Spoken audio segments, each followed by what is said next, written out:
5 రోజులుగా సంక్షోభాన్ని ఎదుర్కొంటున్న ఇండిగో విమాన సంస్థ ఇవాళ కొన్ని సర్వీసులను పునరుద్ధరించినట్టు ప్రకటించింది. సాయంత్రం వరకు 1500 విమానాలు అందుబాటులోకి తేనున్నట్టు తెలిపింది. తమ నెట్వర్క్ కనెక్టివిటీలో దాదాపు 95% వరకు నెట్వర్క్ రీబూట్ చేశామంది. 138 గమ్యస్థానాల్లో 135 వరకు ఆపరేట్ చేయగలిగామని వివరించింది. కస్టమర్ల నమ్మకాన్ని తిరిగి నిలబెట్టుకునేందుకు కట్టుబడి ఉన్నామని తెలిపింది ఇండిగో సంస్థ. 5 రోజులు విమానాల రద్దుతో ప్రయాణికులు తీవ్ర ఇబ్బందులు పడ్డారు. ఎయిర్పోర్టుల్లోనే రోజుల తరబడి పడిగాపులు కాయాల్సి వచ్చింది. 5 రోజులుగా సంక్షోభాన్ని ఎదుర్కొంటున్న ఇండిగో విమాన సంస్థ ఇవాళ కొన్ని సర్వీసులను పునరుద్ధరించినట్లు ప్రకటించింది. సాయంత్రం వరకు 1500 విమానాలు అందుబాటులోకి తేనున్నట్టు తెలిపింది. తమ నెట్వర్క్ కనెక్టివిటీలో దాదాపు 95% వరకు నెట్వర్క్ రీబూట్ చేశామంది. 138 గమ్యస్థానాల్లో 135 వరకు ఆపరేట్ చేయగలిగామని వివరించింది. కస్టమర్ల నమ్మకాన్ని తిరిగి నిలబెట్టుకునేందుకు కట్టుబడి ఉన్నామని తెలిపింది ఇండిగో సంస్థ. 5 రోజులు విమానాల రద్దుతో ప్రయాణికులు తీవ్ర ఇబ్బందులు పడ్డారు. ఎయిర్పోర్టుల్లోనే రోజుల తరబడి పడిగాపులు కాయాల్సి వచ్చింది.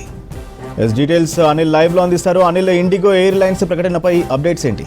ఇండిగో ఎయిర్లైన్స్ సంబంధించి కాసేపటి క్రితమే ఒకటి ప్రకటన చేసింది. సో ఇన్ని రోజుల పాటు దాదాపు ఒక 4-5 డేస్ నుంచి చూస్తున్నాము. ఇండిగోకి సంబంధించినటువంటి సర్వీసెస్ మొత్తం కూడా ఈ రోస్టర్ పద్ధతి వల్ల, తర్వాత కొంత నెట్వర్క్ సిస్టమ్ వల్ల డిలే అయింది, క్యాన్సలైజేషన్ చాలా వరకు అయ్యాయి. సో ఇది ప్రయాణికుల అసౌకర్యానికి మేము చింతిస్తున్నాము. ఇది భవిష్యత్తులో మళ్ళీ రిపీట్ కాదంటూ కూడా ఇండిగో సంస్థ కాసేపటి క్రితమే ప్రకటించింది. ఇక 95% కూడా ఇప్పటికే ఆ ప్రయాణికులకు సంబంధించి సుదూర ప్రాంతాలకు వెళ్లే వారికి పూర్తిగా కూడా సేవలు పునరుద్ధరించామంటూ కూడా ప్రకటన చేసింది. దాదాపు 113 గమ్యస్థానాల నుండి దాదాపు 700 కంటే ఎక్కువగా ఇండిగో సంస్థకు సంబంధించినటువంటి సర్వీసెస్ ప్రారంభం అయిపోయాయి, పునరుద్ధరించాము. సో ఇట్లా మళ్ళీ రిపీట్ కాదంటూ కూడా చెప్పారు. ఇక ఇప్పటికే ఇంత సహనంతో, ఓపికతో ఈ యొక్క ఇండిగో సంస్థ పైన ఉన్నటువంటి ప్రేమ మళ్ళీ మీరు చూపించాలంటూ కూడా అందులో స్పష్టంగా పేర్కొనడం జరిగింది. ఎందుకంటే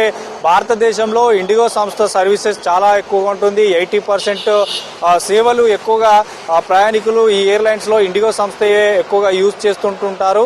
సో వాటిని దృష్టిలో ఉంచుకొని ఇప్పటి వరకు జరిగినటువంటి అసౌకర్యానికి మేము చింతిస్తున్నామంటూ కూడా అందులో తెలపడం జరిగింది. దాదాపు ఇందులో 1500 కంటే ఎక్కువ విమానాలు కూడా ఈ రోజు నుంచి నడపబోతున్నాము. సో ఇప్పటి వరకు జరిగినటువంటి అసౌకర్యం మళ్ళీ జరగదంటూ కూడా ఇందులో పేర్కొనడం జరిగింది. ఇక 95% కంటే ఎక్కువ కనెక్టివిటీ ఉన్నటువంటి ఎయిర్లైన్స్ అన్నీ కూడా సేవలు పునరుద్ధరించామంటూ కూడా తెలపడం జరిగింది. ఇక మా కస్టమర్ల నమ్మకాన్ని మేము తిరిగి నిర్మించబోతున్నాము. సో తిరిగి మళ్ళీ ప్రారంభించాము మా సేవలని.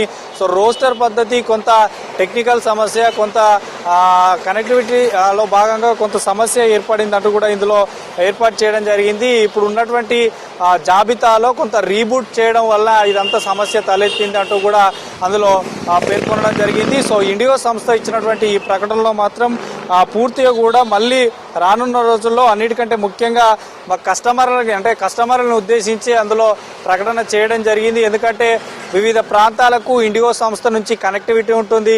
లేదంటే ఇతర రాష్ట్రాలకు ఇక్కడ నుండి, హైదరాబాద్ నుండి కానీ, ముఖ్యంగా ఢిల్లీ, బెంగళూరు, ముంబై, చెన్నై ఇట్లా సుదూర ప్రాంతాల నుంచి వివిధ గమ్యస్థానాలకు వెళ్లాల్సినటువంటి అవసరం ఎక్కువగా ఉంటుంది. సో ముందస్తు సమాచారం లేకుండా చేయడం వల్లనే ఆయా ఎయిర్పోర్ట్లలో పడిగాపులు కాల్సినటువంటి ప్రయాణికులు కొంత అసహనం వ్యక్తం గురి చేశారు. కాబట్టి సో ఇట్లాంటి మళ్ళీ రిపీట్ కాదు. ఇంత ఓపికతో, సహనంతో మీరు మాపై చూపించినటువంటి ప్రేమ ఇలాగే కొనసాగాలంటూ కూడా ఇండిగో సంస్థ ప్రకటించింది. కాబట్టి మొత్తానికి 95% కంటే ఎక్కువగా ఇప్పుడు ఎయిర్లైన్స్కి సంబంధించి కూడా సిద్ధం అయిపోతున్నాయి. సో మళ్ళీ యథావిధిగా మనం గతంలో ఎలాగైతే ఇండిగో సర్వీసెస్ ఎలాగా నడిపామో సో అలాగే నడపబోతున్నాము. మేము ఈ ప్రయాణాలు సుఖవంతంగా, సురక్షితంగా చేసుకోవాలంటూ కూడా ఇండిగో సంస్థ ప్రకటించింది. సో మొత్తానికైతే దీనికి ఒక పులి స్టాప్ పడిందనే చెప్పవచ్చు. ఎందుకంటే గత కొన్ని రోజులుగా ఈ ఇండిగో సంస్థ పైన వచ్చినటువంటి ఆరోపణలు కానీ, ఆ తర్వాత అక్కడ ఉన్నటువంటి సిచ్యువేషన్స్ కూడా ఎయిర్పోర్ట్లో మనం చూసాము. పెద్ద ఎత్తున